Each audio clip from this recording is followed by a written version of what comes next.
Sir 2014 నుండి 2025 బడ్జెట్లు పరిశీలిస్తే సార్ మొత్తం నిన్నటి వరకు పెట్టిన బడ్జెట్ 23,74,157 కోట్లు బడ్జెట్ పెడితే అందులో విద్య కోసం పెట్టింది కేవలం 1,82,699 కోట్లు మాత్రమే మనం ఈ 10 ఏళ్లలో పెట్టుకున్నాం సార్. సార్ దీంట్లో కేవలం 7.6% బడ్జెట్ను విద్య కేటాయించడం సార్ అన్న యావరేజ్గా తీసుకుంటే ఇది కొఠారి కమిషన్ చెప్పినటువంటి దానికి కూడా చాలా తక్కువ సార్, చాలా తక్కువ సార్. ఢిల్లీ రాష్ట్రంలో ఇవాళ 22% విద్య కోసం ఖర్చు చేస్తారు సార్. హిమాచల్ ప్రదేశ్లో 19% ఖర్చు చేస్తూ ఉన్నారు సార్ మొత్తం బడ్జెట్లో. ఛత్తీస్గఢ్ 18%, బీహార్ కూడా 18% ఖర్చు చేస్తూ ఉన్నారు సార్. పోనీ మనం వీటికంటే ఏమన్నా అక్షరాస్యతలో ముంగట్టున్నామా అంటే లేము అధ్యక్ష, మనం వెనకబడే ఉన్నాం చాలా. అధ్యక్ష మనం ఒకసారి 2008 సంవత్సరానికి ఒక్కసారి పోయి రావాలి సార్. మనం ఉమ్మడి ఆంధ్రప్రదేశ్ రాష్ట్రంలో అప్పటి నాయకుడు మానీయుడు రాజశేఖర్ రెడ్డి గారు పేదవాళ్లకు విద్యను అందించాలనేటువంటి తలంపుతో కొంత కృషి చేసింది సార్. అందులో భాగంగా అప్పటి కాంగ్రెస్ పార్టీ ప్రభుత్వం ఫీజు రియంబర్స్మెంట్ పథకాన్ని తీసుకొచ్చింది సార్.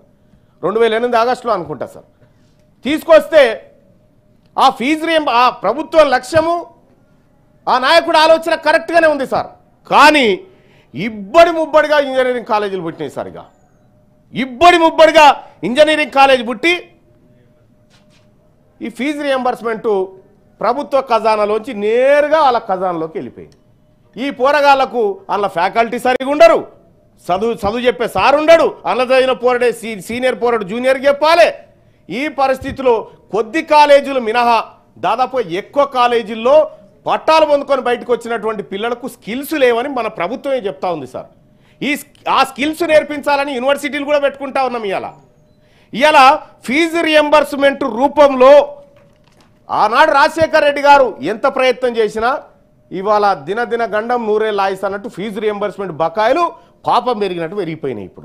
ఇప్పుడు వాటి కోసం పాపం చాలామంది ఇంజనీరింగ్ కాలేజ్ వాళ్ళు అందరూ కూడా ఆవేదన వ్యక్తం చేస్తూ ఉన్నారు ఆ ఫీజు రియంబర్స్మెంట్లు అని. అధ్యక్ష ఈ కాలేజీలు అధ్యక్ష ఈ ఇంజనీరింగ్ కాలేజీలు విద్యను వ్యాపారంగా మలిచినటువంటి వాళ్ళు ఎవరైతే ఉన్నారో మొత్తం ఒక కార్పొరేట్ గుత్తాధిపత్యంలోకి వెళ్ళిపోయింది అధ్యక్ష. 1వ తరగతి నుంచి ఇప్పుడు అరే నువ్వు 5-6 ఏళ్ళకి వస్తే కూడా బడికి పోమంటే పోకపోతే ఇద్దరు బట్టి గుంజుకపోగా బల్లె దొరదం సార్. అట్లుండే పరిస్థితి.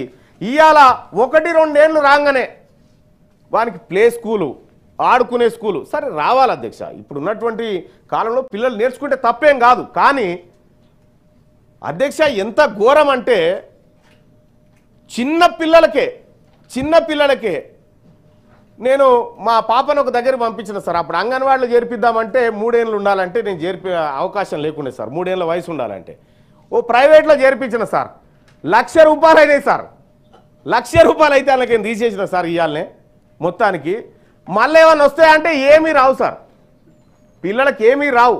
ఏదో మన పిల్లలు ఎగిరేది దుంకేదో వీడియో తీసి పంపిస్తారు తల్లిదండ్రులు అది చూసి. మనం పోగానే సార్ మళ్ళీ ప్రైవేట్ స్కూల్లో ఎట్లుంటుందంటే సార్ పిల్లగాడు మంచిగానే ఇప్పుడు రికవర్ అయ్యింది అని చెప్తాడు సార్. ఎందుకంటే ఫీజు కట్టాలిగా, రికవర్ అయ్యింది ఇప్పుడు మంచిగానే వస్తుందని చెప్తారు సార్. వీళ్ళ కథలు వీళ్ళ లాజిక్లు అన్నీ చూస్తూ ఉంటే సార్ ఈ విద్యను కంప్లీట్గా ప్రభుత్వం ఆధీనంలోకి తీసుకోవాలి సార్. గతంలో ఒకసారి ఆర్టీసీని కనుక ఇది ప్రైవేట్ సర్వీసులను ఆర్టీసీలో విలీనం చేసుకున్నట్టుగా ఈ ప్రైవేటు కార్పొరేట్ వ్యవస్థలన్నింటినీ ప్రభుత్వం తన విలీనంలోకి చేసుకోవాల్సినటువంటి అవసరం ఉంటుంది సార్. ఎందుకంటే ఎన్ని వేల కోట్ల ఒక్క ఇంటర్మీడియట్ విద్యలోనే 9,625 కోట్ల రూపాయల దంద చేసిరు సార్ ఒక ఏడాదికి. ప్రభుత్వం ఈ బిజినెస్ చేస్తే మస్తు పైసలు వస్తాయి సార్. సార్ ఇక్కడ హాస్పిటల్స్ విద్యారంగం కంప్లీట్గా ప్రైవేట్ గుత్తాధిపత్యంలోకి మారిపోయింది సార్. పేదవాడికి చదువుకోవాలన్న కోరిక కలిగిన తర్వాత ప్రభుత్వం విద్యను నిర్లక్ష్యం చేసింది సార్. దానికి కారణం 100% సార్ మన పాలకులమే సార్. ఈ పేదలకు సమాధానం చెప్పాల్సింది. ఎందుకంటే విద్య ఇవాళ ఇంత గొప్ప చర్చ ఈ సభలో నిర్వహిస్తున్నటువంటి తమరు ఏదైతే ఉన్నారో ఇది చరిత్రలో నిలిచిపోయేటువంటి చర్చ సార్. ఎందుకంటే ఇంత అవకాశం విద్య పైన స్వాతంత్రం వచ్చిన 78 ఏళ్ల తర్వాత ఈ సభలు ఈ తెలంగాణ రాష్ట్రంలో నాశనమైన విద్య గురించి మాట్లాడుకుంటున్నామంటే నిజంగా ఈ సభకు ప్రజల పట్ల కొంత కన్సర్న్ ఉంది కాబట్టి మీలాంటి దయార్థ హృదయాలు ఈ అవకాశం ఇచ్చినారు కాబట్టి జరుగుతూ ఉంది అధ్యక్ష.